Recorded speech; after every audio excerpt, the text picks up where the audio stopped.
Islamic revolutionary guards corps IRGC আজ ঘোষণা করেছে যে তারা মার্কিন যুক্তরাষ্ট্র এবং ইসরায়েলি সরকারের চলমান আগ্রাসনের প্রতিক্রিয়ায় অপারেশন ট্রু প্রমিস ৪ এর সপ্তম এবং অষ্টম তরঙ্গ শুরু করেছে। স্থানীয় সময় বিকেল ৪টের দিকে আইআরজিসি এক বিবৃতিতে বলেছে, কিছুক্ষণ আগে থেকে শত্রু লক্ষ্যবস্তুতে বৃহৎ আকারের প্রতিশোধমূলক হামলা শুরু হয়েছে।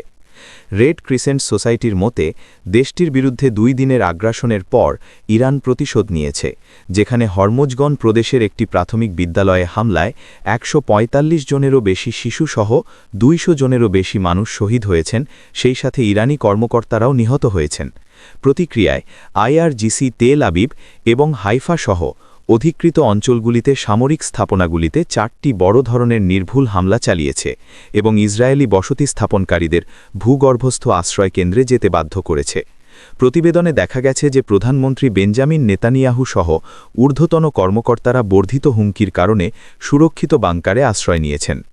ইরানের বিরুদ্ধে আগ্রাসনে সহায়তা করার জন্য আইআরজিসি পশ্চিম এশিয়া জুড়ে মার্কিন পরিচালিত ঘাঁটিগুলিকেও লক্ষ্যবস্তু করেছিল, যার মধ্যে বাহরাইনের পঞ্চম নৌবহর এবং কাতার এবং সংযুক্ত আরব আমিরাতের গুরুত্বপূর্ণ স্থাপনাগুলিও ছিল।